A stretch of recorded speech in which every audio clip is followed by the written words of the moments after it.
ದಿನಗಳಲ್ಲಿ ನನ್ನ ಉತ್ತರ ನೋಡಿದ್ದೀರಿ. ನಾನು ಪಕ್ಷದ ಅಧ್ಯಕ್ಷನೂ ಅಲ್ಲ, ಸಚಿವನೂ ಅಲ್ಲ, ಯಾವ ಒಂದು ತೀರ್ಮಾನ ತೆಗೆದುಕೊಳ್ಳುವಂಥ ಸ್ಥಾನದಲ್ಲೂ ಕೂಡ ನಾನಿಲ್ಲ. ನಾವು ಈಗ ನಾನು ಒಬ್ಬ ಸದಸ್ಯ ಅಷ್ಟೇ. ಹಾಗಾಗಿ ಹೈಕಮಾಂಡನ ಸೂಚನೆ ಆದೇಶನ ಪಾಲಿಸೋರು ಅಷ್ಟೇ ಹೊರತು ಯಾವುದ್ರ ಬಗ್ಗೆನೂ ಉಲ್ಲೇಖಕ್ಕೆ ನಾನು ಪ್ರತ್ಯುತ್ತರ ನೀಡೋದು ಸಮಂಜಸ ಅಲ್ಲ. ಪಕ್ಷದ ಶಾಸಕರಾಗಿ ಶಾಸಕಾಂಗ ಪಕ್ಷದ ಸಭೆಯಲ್ಲಿ ಏನು ಚರ್ಚೆ ಆಗಿದೆ? ಸಭೆನೇ ಕರೆದಿಲ್ಲ ಅಲ್ಲ. ಈಗ ಈ ಹಿಂದೆ ಆದಾಗ ಅಭಿವೃದ್ಧಿ ಬಗ್ಗೆ ಮಾತಾಡಿದ್ವಿ, ನಮ್ಮ ಬೇಡಿಕೆಗಳ ಬಗ್ಗೆ ಮಾತಾಡಿದ್ವಿ, ಸರ್ಕಾರದ ಯೋಜನೆಗಳನ್ನ ತ್ವರಿತವಾದಂಥ ಅನುಷ್ಠಾನ ಮಾಡೋದ್ರ ಬಗ್ಗೆ ಮಾತಾಡಿದ್ವಿ. ಸಂಪುಟ ಪುನರ್ರಚನೆ ಆಗ್ತಾ ಇದೆ, ಮಳವಳ್ಳಿ ಕ್ಷೇತ್ರಕ್ಕೂ ಒಂದು ಸ್ಥಾನ ಕೊಡಬೇಕು ಅನ್ನೋದು ಆಗ್ರಹ ಇದೆ. ನೋಡೋಣ, ಅದೆಲ್ಲ ನಿಮ್ಮೆಲ್ಲರ ಶುಭ ನಮಗೂ ಲಭ್ಸಂಗಾಗಲಿ. ಆದರೆ ಇವತ್ತಿನ ಮಟ್ಟಿಗೆ high command is everything. High command is everything. ಈಗ ನನಗೆ ಈಗ ಶಾಸಕನಾಗಿದೆ, ನಾನು ಇವಾಗ ಒಂದು ಜವಾಬ್ದಾರಿನಲ್ಲಿದ್ದೀನಿ. ಈ ಜವಾಬ್ದಾರಿನ ನನಗೆ ತೋಚಿದ ರೀತಿಯಲ್ಲಿ ಒಂದು ಪ್ರಾಮಾಣಿಕವಾದಂಥ ಒಂದು ಕಾರ್ಯವನ್ನು ಮಾಡೋಂಥ ಕೆಲಸ ಮಾಡ್ತೀನಿ. ಮುಂದೆ ಈ ವಿಚಾರಗಳು ಪಕ್ಷದಲ್ಲಿ ಹೈಕಮಾಂಡ್ ನಿರ್ಧಾರ ಹೊರತು ನಮ್ಮ ಕನಸು 100 ಇರ್ಬೋದು, ತೀರ್ಮಾನ ಅಲ್ಟಿಮೇಟ್ಲಿ ಹೈಕಮಾಂಡ್. ಆಸೆ ಇದೆ.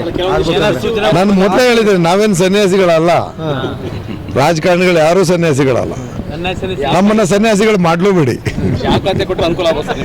ಅದು ನಿಮ್ಮ ಒಂದು ಸಲಹೆ ಮೇರೆಗೆ ನೋಡೋಣ. ಮುಂದೆ ಹೈಕಮಾಂಡ್ ಆಶೀರ್ವಾದ ಇದ್ರೆ ಮುಂದೆ. ಮನೆ ಔತಣಕೂಟಕ್ಕೆ ಹೋಗ್ತಾ ಇದ್ರಿ ಸರ್? ಅದ್ರ ಬಗ್ಗೆ ನನ್ನ ಗಮನ ಇಲ್ಲ, ಇಲ್ಲ, ನನಗೇನು ಅದ್ರ ಬಗ್ಗೆ ಮಾಹಿತಿ ಇಲ್ಲ. ಗೊತ್ತಿಲ್ಲ ನನಗೆ. ನಾನು ಬೆಳಗಾಮಲ್ಲಿದ್ದೆ ನಿನ್ನೆ ಬೆಳಗಾಮು ಬೆಳಿಗ್ಗೆ ಕಾರ್ಯಕ್ರಮ, ಮಧ್ಯಾಹ್ನ ಹುಬ್ಳಿ ಕಾರ್ಯಕ್ರಮ, ಈಗ ಇಲ್ಲ ಆಯಿತು. ಇಲ್ಲಿಂದ ಚಿತ್ರದುರ್ಗ ಹೋಗ್ತಾ ಇದ್ದೀನಿ. ನಾವು ರಾಜ್ಯವ್ಯಾಪಿ ಈ ಒಂದು ಜಾಗೃತಿ ಮೂಡಿಸ್ತಕ್ಕಂಥ ಕೆಲಸದಲ್ಲಿ ಇದ್ದೀವಿ. ಹಾಗಾಗಿ ನಾನು ರಾಜಕೀಯವಾಗಿ ಅಷ್ಟೊಂದು ಸಮಯ ಸಿಕ್ಕಿಲ್ಲ.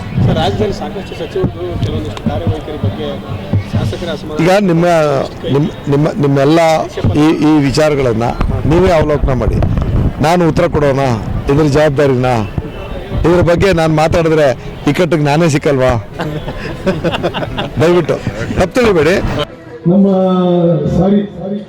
ಬಿ ಸತ್ಯನಾರಾಯಣ ಹಾಗೂ ಗಂಗಣ್ಣನವರು ಅವರ ನೆನಪಿಗೋಸ್ಕರ ಅವರ ವೇದಿಕೆಯಲ್ಲಿ, ಅವೆರಡರ ಸಮ್ಮಿಲನದ ವೇದಿಕೆಯಲ್ಲಿ ಇವತ್ತು ಈ ಕಾರ್ಯಕ್ರಮ ನಡೀತಾ ಇದೆ. ಬಹುಶಃ ನಾನು ಕಂಡಂಥ ಅತ್ಯಂತ ಸಭ್ಯ ರಾಜಕಾರಣಿ ಅಂತಂದರೆ ನಮ್ಮ ಸತ್ಯನಾರಾಯಣ ಅವರ ಒಂದು ವೇದಿಕೆ ಇವತ್ತು ಇಲ್ಲಿ ನಡೆದಿದೆ. ನಾನು ಯಾವಾಗಲೂ ಕೂಡ ಸತ್ಯನಾರಾಯಣ ಮತ್ತು ಬಿ ಗಂಗಣ್ಣವ್ರನ್ನ ನೋಡಿದ್ದೆ ಅಷ್ಟೇ, ಅವ್ರ ಜೊತೆ ಒಡನಾಟ ಇರಲಿಲ್ಲ. ಆದರೆ ಸತ್ಯನಾರಾಯಣ ಜೊತೆ ಒಡನಾಟ ಇತ್ತು ನನಗೆ. ನಾನು ಯಾವಾಗಲೂ ಸತ್ಯ ನನಗಿನ ದೊಡ್ಡರು, ಆದರೂ ಒಂಚೂರು ಬೇಜಾರು ಮಾಡ್ಕೊಳ್ತಿರ್ಲಿಲ್ಲ. ಅಷ್ಟು ಚೆನ್ನಾಗಿ ನಮ್ಮಲ್ಲಿ ಒಡನಾಟ ಇಟ್ಕೊಂಡಿದ್ರು. ಒಳ್ಳೆ ಭಾವನೆಯಿಂದ ನನ್ನ ಕರೀತಿದ್ರು, ನನಗೆ ಪ್ರೋತ್ಸಾಹ ಇಟ್ಟಿದ್ರು.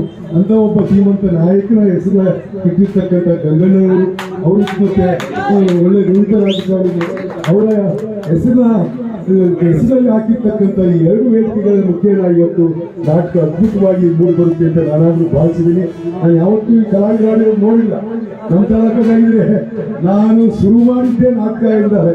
ನಾನೇನಾದ್ರೂ ರಾಜಕಾರಣಕ್ಕೆ ಬಂದಿದ್ದು ಗೆದ್ದಿದ್ದು ಹೇಳೋದಾಗಿದ್ರೆ ರಾಜಕೀಯ ಕಲಾವಿದರಲ್ಲೇ ಆಗಿರ್ತಕ್ಕಂಥದ್ದು. ನಮ್ಮ ತಾಲೂಕಲ್ಲಿ ಹೆಂಗಂದ್ರೆ CS ಪುರ ಹೋಗ್ಲಿಲ್ಲ ಹಬ್ಬ ಅಲ್ಲಾದ್ರೆ ಸುಮಾರು ಒಂದೇ ದಿವಸ 18 ನಾಟಕ ಆಗ್ತದೆ.